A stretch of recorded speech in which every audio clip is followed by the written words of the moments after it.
Welcome student, Rastogi online coaching classes में आपका स्वागत है।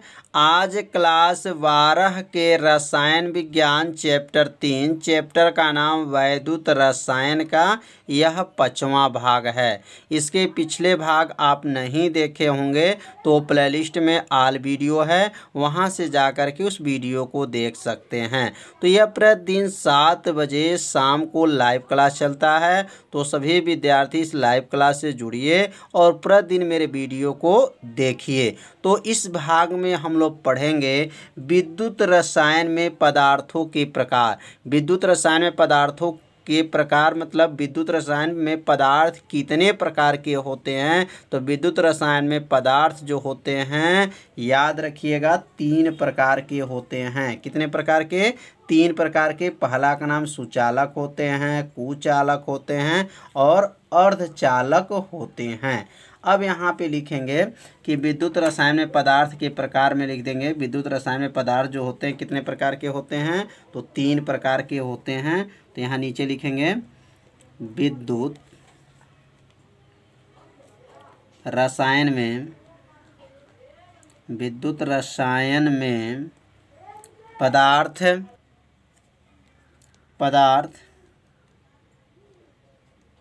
विद्युत रसायन में पदार्थ 3 प्रकार के होते हैं। कितने प्रकार के? 3 प्रकार के होते हैं।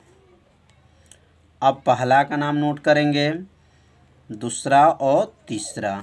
तो 3 प्रकार के होते हैं। तो पहला का नाम याद रखिएगा, पहला सुचालक, दूसरा कुचालक और तीसरा अर्धचालक होता है। तो यहाँ लिखेंगे सुचालक और दूसरा कुचालक और तीसरा का नाम है अर्धचालक। तो कितने प्रकार का हो गया? वैद्युत रसायन में पदार्थ जो होते हैं वो 3 प्रकार के सुचालक, कुचालक और अर्धचालक होते हैं। अब हम लोग पढ़ेंगे सुचालक क्या होते हैं, सुचालक पदार्थ क्या होते हैं। तो यहाँ लिख देंगे सुचालक। अब सुचालक की परिभाषा को समझेंगे। क्लास 10 में भी आप लोग पढ़े होंगे, बहुत आसान परिभाषा है। वे पदार्थ जिसमें वैद्युत धारा का प्रवाह होता है, वे पदार्थ जिसमें किसका?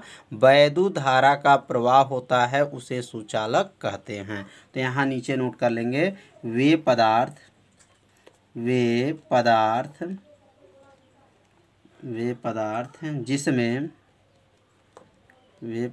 जिसमें वैद्युत धारा का प्रवाह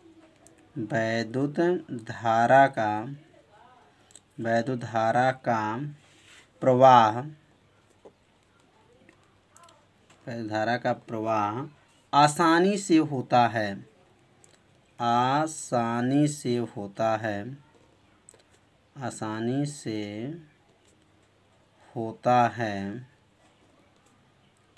है, उसे सुचालक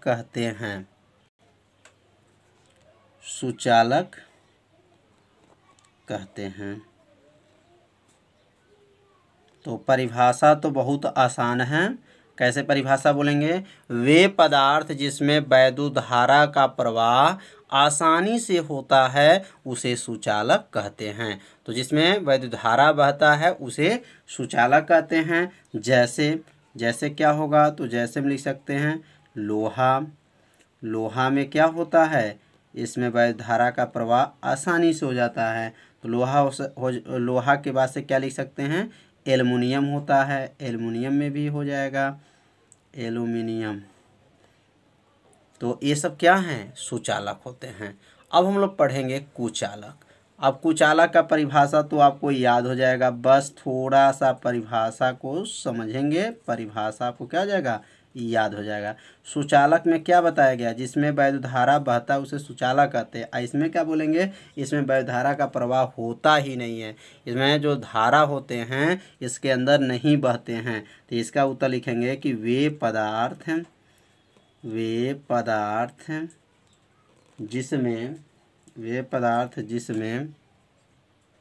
जिसमें जिसमें वैद्युत धारा का प्रवाह,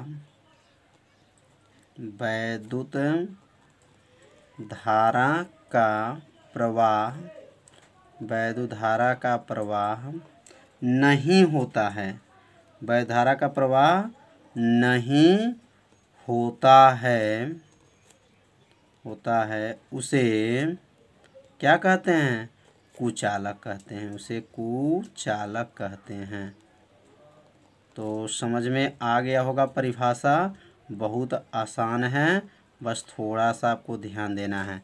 वे पदार्थ जिसमें वैद्युत धारा का प्रवाह नहीं होता है उसे क्या कहते हैं? कुचालक कहते हैं। जैसे क्या है? तो जैसे में लिख सकते हैं रबड़ है, क्या है? रबड़, रबड़ में वैद्युत धारा जो है नहीं प्रवाह होता है। लकड़ी है, क्या है? लकड़ी में भी, सूखी जो लकड़ी होता है उसमें वैद्युत धारा का प्रवाह नहीं होता है। प्लास्टिक है, क्या होता है? प्लास्टिक, प्लास्टिक में भी वैद्युत धारा का प्रवाह नहीं होता है। तो ये सब क्या हैं? कुचालक हैं। तो कुचालक की भी परिभाषा अच्छे से समझ में आ गया होगा। अब हम लोग पढ़ेंगे अर्धचालक।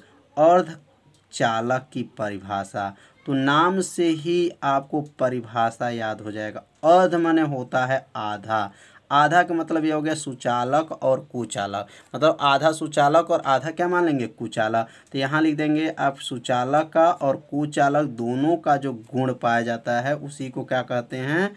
अर्धचालक कहते हैं। तो यहाँ नीचे लिखेंगे जिसमें सुचालक और कुचालक दोनों के गुण पाए जाते हैं। लिखेंगे वे पदार्थ जिसमें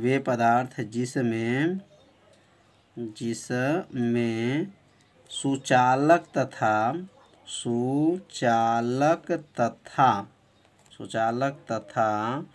कुचालक, सुचालक तथा क्या कहेंगे?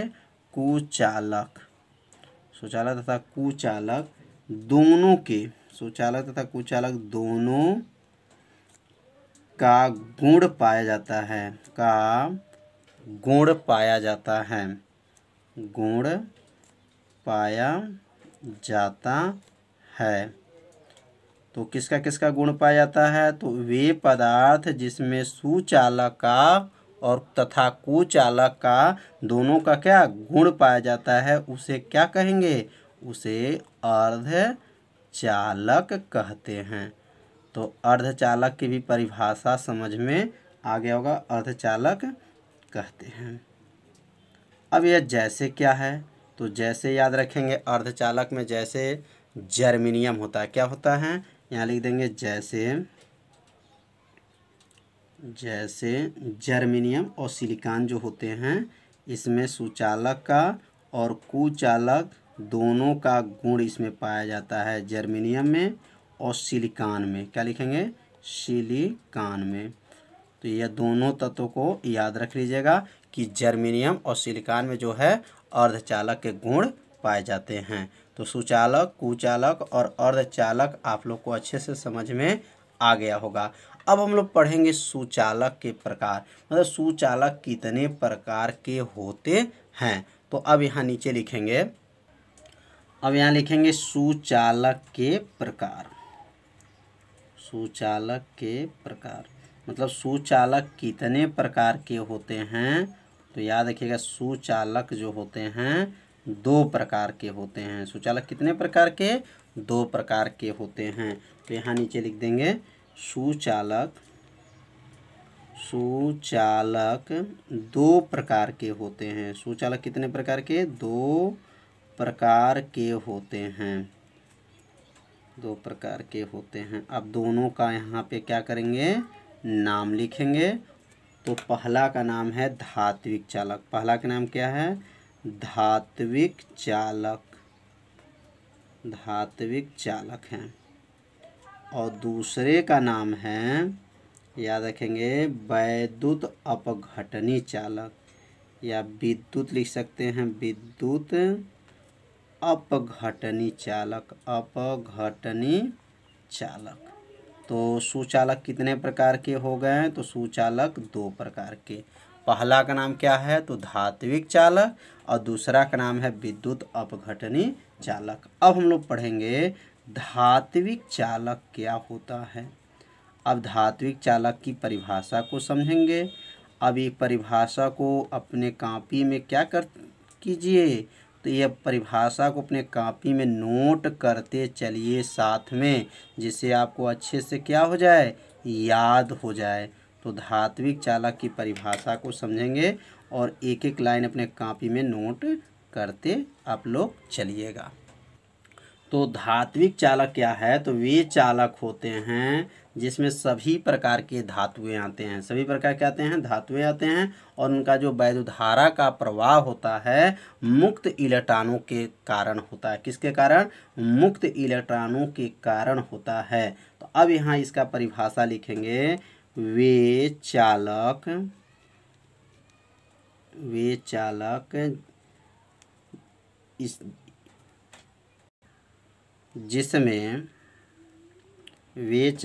जिसमें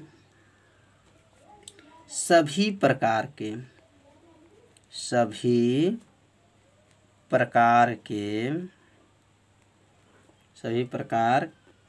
धातुएं, सभी प्रकार क्या लिखेंगे, धातुएं आती हैं। सभी प्रकार के जितने भी धातुएं आती हैं, किस में आती हैं, धात्विक चालक में धातुएं आती हैं और इनमें वैद्युत धारा का प्रवाह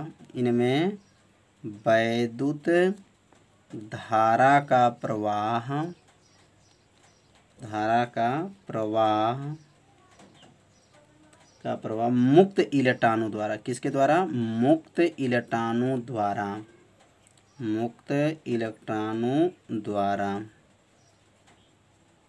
इलेक्ट्रॉनों के कारण लिख सकते हैं, के कारण होता है। तो इस परिभाषा को एक बार और समझेंगे। वे चालक जिसमें सभी प्रकार के धातुएं आती हैं और इनमें वैद्युत धारा का प्रवाह किसमें होता है, मुक्त इलेक्ट्रॉनों के कारण होता है, ऐसे चालक को क्या लिखते हैं, धात्विक चालक कहते हैं। और धात्विक चालक में सभी धातुएं आते हैं। तो समझ में आ गया होगा धात्विक चालक क्या है। अब हम लोग पढ़ेंगे, और इसमें पढ़ेंगे दूसरा जो है वैद्युत अपघटनी चालक। तो यहाँ लिख देंगे विद्युत अपघटनी चालक क्या है। अब इसकी परिभाषा को समझेंगे, वैद्युत अपघटनी चालक।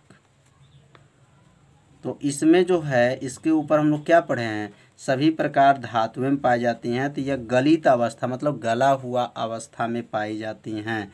तो यह गलित अवस्था में जो चालक होते हैं, तो यहाँ लिखेंगे ऐसे पदार्थ, यहाँ लिखेंगे ऐसे पदार्थ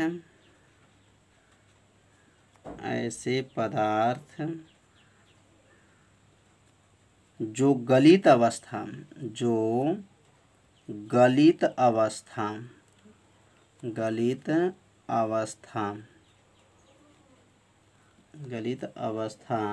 में या विलयन, या क्या लिख सकते हैं, विलयन की अवस्था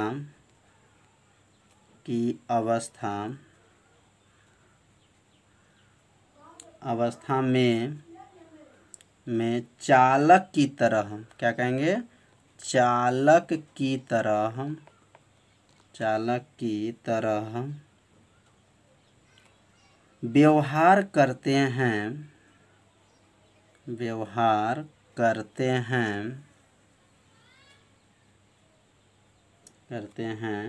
वैद्युत अपघटनी या विद्युत अपघटनी चालक कहलाते हैं।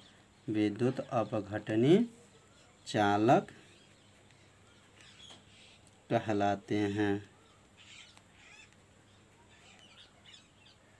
तो परिभाषा तो समझ में आ गया होगा। अभी ऊपर हम लोग क्या पढ़े हैं, धात्विक चालक। तो धात्विक चालक जो इलेक्ट्रॉनों का प्रवाह होता है वह मुक्त इलेक्ट्रॉनों के कारण होता है। और इसमें जो है कि गलित अवस्था या विलयन की अवस्था में चालक का जो चालक की तरह क्या करता है, व्यवहार करता है, उसे वैद्युत अपघटनी चालक कहते हैं। जैसे यहाँ लिख सकते हैं, जैसे क्या है तो NaCl है, इसको नमक कहते हैं और सोडियम क्लोराइड भी कहा जाता है, और ये नाम है पोटेशियम क्लोराइड KCl है। और यहाँ इसमें जो होगा धात्विक चालक में जैसे क्या होगा तो सभी धातुएं होगा। कौन होगा, सभी धातुओं का नाम यहाँ पे लिखना चाहें तो लिख सकते हैं, 2-4 तत्वों का धातुओं का नाम यहाँ लिख सकते हैं। तो जैसे यहाँ पे एल्युमिनियम हो गया और तांबा हो गया और उसके बाद लोहा हो गया, ये सब क्या हैं, धात्विक चालक हैं। और वैद्युत अपघटनी चालक कौन कौन है, तो नमक हो जाएगा और पोटेशियम क्लोराइड हो जाएगा। तो समझ में आपको परिभाषा आ रहा होगा। अब हम लोग सीखेंगे कि धात्विक चालक तथा वैद्युत अपघटनी चालक में अंतर क्या है। तो अब यहाँ पे नोट कर लेंगे, धात्विक चालक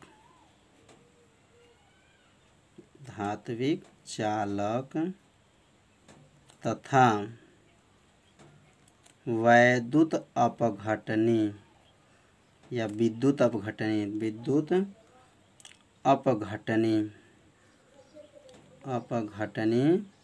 चालक में अंतर, दोनों में क्या अंतर है, यह पेपर में आ चुका है क्वेश्चन। तो इस क्वेश्चन को आप लोग तैयार कर लीजिएगा कि धात्विक चालक और वैद्युत अपघटनी चालक में अंतर क्या है। तो पहले 2 कॉलम बनाएंगे और एक को लिखेंगे धात्विक चालक और दूसरे को लिखेंगे वैद्युत अपघटनी चालक।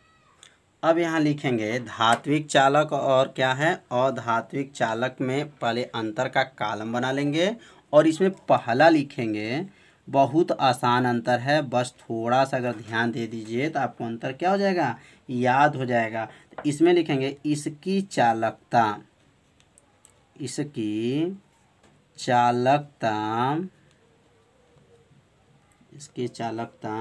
बहुत उच्च होता है। क्या लिखेंगे, बहुत उच्च होता है। किसकी चालकता, धात्विक चालक जो होते हैं उसकी चालकता क्या होता है, बहुत उच्च होता है। तो जब यहाँ उच्च होता है तो इसमें क्या होगा, कम होता है। तो यहाँ लिखेंगे इसमें, अब इसका पहला लिखेंगे वैद्युत अपघटनी चालक में, अब अंतर पहला, तो इसमें लिखेंगे इसकी चालकता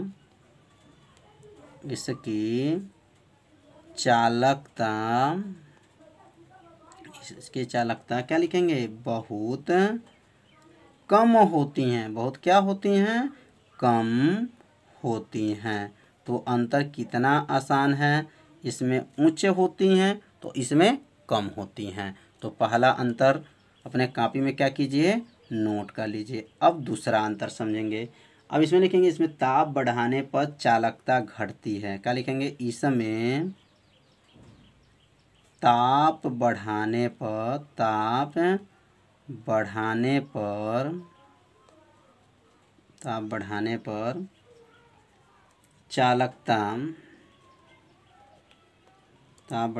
चालकता घटती है।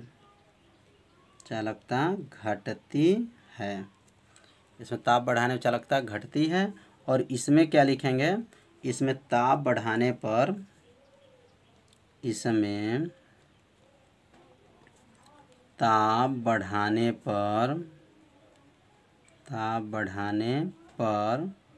चालकता क्या होंगी, तो चालकता बढ़ती हैं। इसमें घटती हैं तो इसमें बढ़ती हैं। 2 अंतर कितना आसान है। यहाँ ताप बढ़ाने पर चालकता इसमें घटती हैं और इसमें बढ़ती हैं। अब तीसरा अंतर को समझेंगे। अब तीसरा अंतर है, इसमें वैद्युत का प्रवाह, याद रखेंगे इसमें वैद्युत का प्रवाह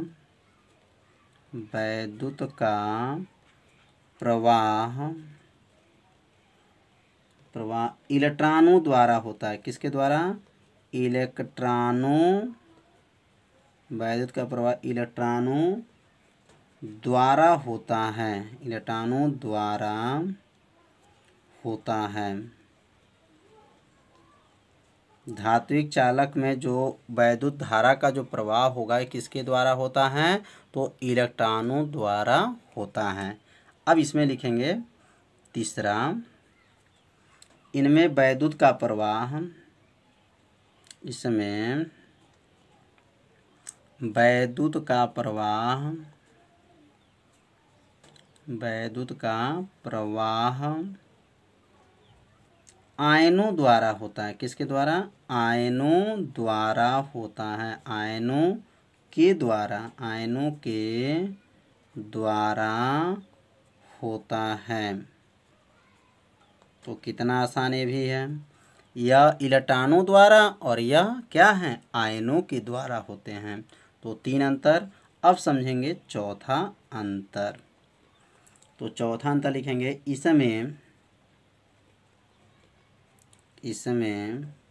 वैद्युत धारा, इसमें वैद्युत धारा प्रवाहित करने पर, वैद्युत धारा प्रवाहित करने पर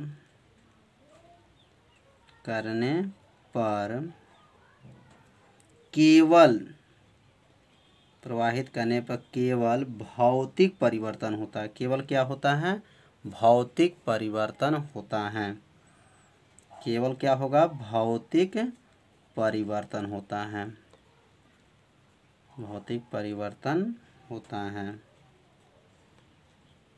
तो क्या लिखेंगे, इसमें वैद्युत धारा का प्रवाहित करने पर केवल क्या होगा, भौतिक परिवर्तन होता है। और इसमें जो होगा, इसमें वैद्युत धारा जब प्रवाहित किया जाता है तो भौतिक तथा रासायनिक दोनों परिवर्तन होता है। तो यहाँ लिखेंगे इसमें चौथा, इसमें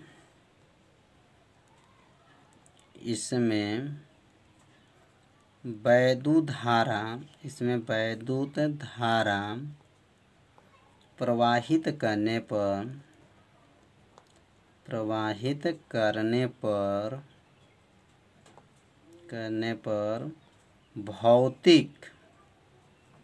भौतिक तथा रासायनिक, भौतिक तथा क्या, रासायनिक, भौतिक तथा रासायनिक परिवर्तन, भौतिक तथा रासायनिक दोनों परिवर्तन होता है, दोनों परिवर्तन होता है, परिवर्तन होता है। तो समझ में आ गया होगा कि इसमें जो है वैद्युत धारा जब प्रवाह करेंगे धात्विक चालक में तो केवल भौतिक परिवर्तन होता है, और इसमें जो अगर वैद्युत धारा प्रवाहित करते हैं तो भौतिक तथा रासायनिक दोनों में परिवर्तन होता है। तो आज का पढ़ाई आप लोग को अच्छे से समझ में आ गया होगा। तो आज हम लोग पढ़े हैं सुचालक, कुचालक और अर्धचालक। सुचालक के प्रकार पढ़े, धात्विक चालक और वैद्युत अपघटनी चालक में अंतर। तो इसे अपने कॉपी में क्या कीजिए, नोट करते चलिए। और फिजिक्स का क्लास भी आप लोग को चलेगा, जल्द फिजिक्स का भी क्लास चालू किया जाएगा। तो आप लोग ये वीडियो को थोड़ा लाइक कीजिए और वीडियो को शेयर कीजिए, क्योंकि वीडियो पर व्यू बहुत कम आ रहा है, सब्सक्राइबर लगभग 5,500 हैं और व्यू बहुत कम आ रहा है। तो इसलिए थोड़ा सा आप लोग हमारे तरफ से थोड़ा मेहनत आप लोग कीजिए कि इस वीडियो को शेयर कीजिए, 2-4 अपने दोस्तों को बताइए। जैसे ज़्यादा अगर व्यू आएगा तो फिजिक्स का भी क्लास चालू किया जाएगा। तो आप लोग वीडियो को अंत में लाइक कीजिए। यदि मेरे चैनल पर पहली बार आए हैं तो मेरे चैनल को क्या कीजिए, सब्सक्राइब कर लीजिए। तो कल की पढ़ाई जो होगा बहुत ही आईएमपी होगा। कल की पढ़ाई में होगा वैद्युत अपघट क्या होते हैं और वैद्युत अपघट कितने प्रकार के होते हैं और वियोजन की मात्रा क्या होता है, इलेक्ट्रोड क्या होता है, कल की वीडियो में बताया जाएगा। तो कल का वीडियो आप देखना न भूलिएगा। कल शाम 7 बजे मिलेंगे, तब तक के लिए नमस्कार।